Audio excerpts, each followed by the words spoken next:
Hi everybody, we're about to read chapter 26 of Sharon Flake's The Skin I'm In. Before we get to that, just a quick little recap. In chapter 25, we actually had the climax of the story. Remember, the climax is a turning point for your character, a point where everything's about to change. And in Malika's case, what changed was her relationship, her toxic relationship with Char, has led her to actually burn down Miss Saunders' classroom. Of course, Char was involved too, as were the twins, but unfortunately they ran away, leaving Malika to take the blame. That's where we're picking up for our falling action. So for our falling action, we're going to start to explore these ideas of what led Malika to this place anyway, and how does this change her conflict now? Is her conflict the same? Definitely not. Now she's got a far bigger issue to deal with, but how is that going to change the underlying idea of her poor self-confidence? If you've already looked at the Google Classroom assignment, two of the questions that I'm asking you are to explore the idea of strength and courage again, and I'm asking you about your opinion, whether or not Malika showed strength and courage in these three chapters. That'll be 25, 26, and 27. You can say either way, but you have to be able to prove it with evidence. Another important question that we can start to explore in this chapter is, who had the biggest impact on Malika? What relationship was the most defining for her? We definitely know Char influenced her.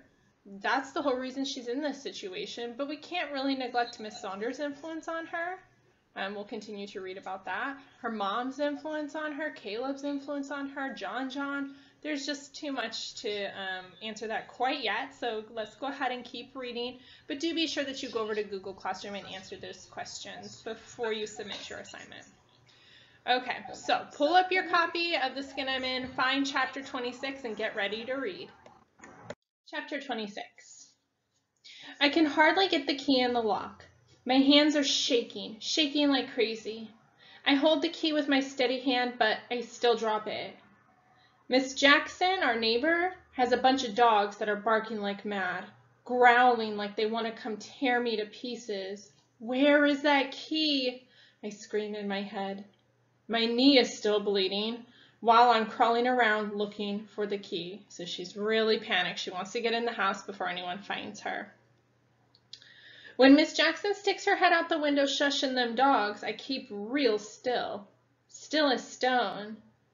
Miss Jackson's looking to see why her dogs are so excited. She misses seeing me and slams her window shut.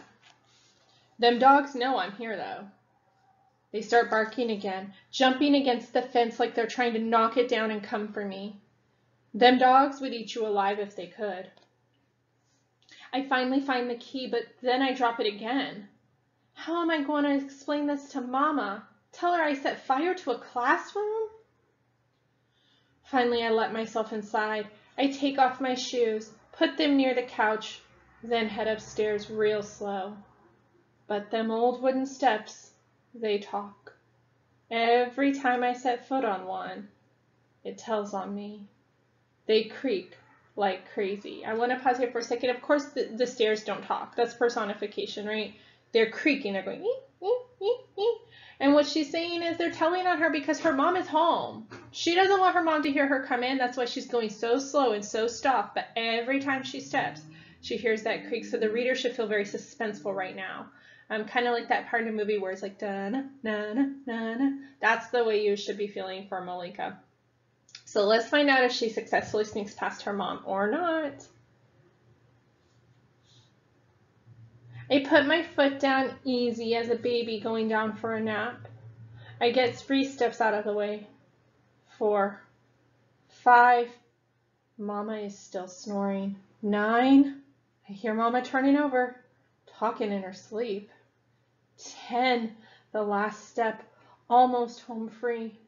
My heart is beating hard. My breath is coming out of me like I just run 10 blocks. The last step is the worst. It creaks the loudest. I walk right on past Mama's room. Whew. Then the phone rings. Rings louder than I ever heard before. And here I am, standing in the hall, right next to Mama's bedroom. I hurry up and get in my room. I grab hold of the phone and peel off my clothes at the same time. Your mama up, girl? Miss Jackson says. Oh my God, I think, kicking my clothes under the bed. Big mouth Jackson's seen everything. No, Miss Jackson. Mama's knocked out asleep. Better call back later, I say. Mama comes out of nowhere.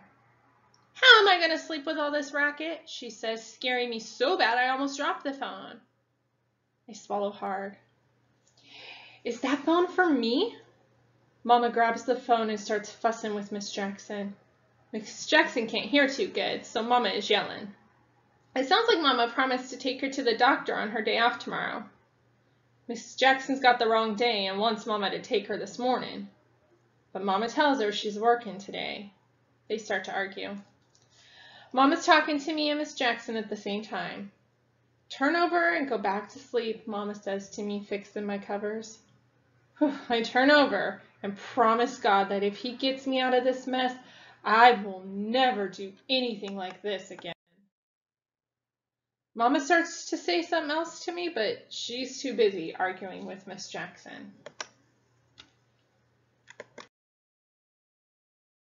Ooh, it seems like Malika kind of got off the hook so far, but don't forget, people at the school did see her, even though Miss Jackson didn't, so I wouldn't feel too relieved for her quite yet. Okay, so we know like right now Malika's got this huge problem. She burned down a teacher's classroom. That is a massive problem, but it doesn't change the conflicts because the conflict is the problem that we saw from the beginning. The main conflict, the main problem for Malika is her low self-esteem. And this is really what led to the classroom burning down in the first place. You know, she felt so low about herself that she hung out with Char, who she knew was a bad influence, and she allowed Char to kind of manipulate her to do whatever Char wanted, rather than we saw in last chapter, Malika didn't even want to do this. She said no several times, but ultimately ended up doing it anyway. All right, so, whoops. Oh, now we're in the following action, and so we're asking ourselves about how this event, this burning down of the classroom, has influenced or changed Malika and her conflict. And we're going to start asking ourselves too, what is the character learning about herself in the conflict? And that's going to lead us to the theme. So this first question about how the conflict is influenced or changed, that's going to lead to a resolution. What the character learns is going to lead to the theme. All right, so I went ahead and plugged in some following action for you here. Malika genuinely seems to regret her decision. She's praying that she'll never do something like this again. I think partially she just didn't want to get caught, but partially she didn't want to do it in the first place. We saw that in the last chapter. And now she's kind of struggling with what to do next. She's hiding it from her mom right now, just like you and I know. She can't hide that forever. I'm sure Malika knows that too. So we'll see her to continue struggle with this in the next few chapters before we finally find some sort of a conclusion to this problem. Hopefully you're interested to find out what happens. We'll continue to read together through the end of the novel this week. So I will be back with chapter 26 when you are ready for it. This was 26. Yeah, 27. Sorry, guys. Quarantine brain. All right, we'll be back with chapter 27 when you're ready for it. That's all for now. Bye. Thanks for stopping by and watching my video.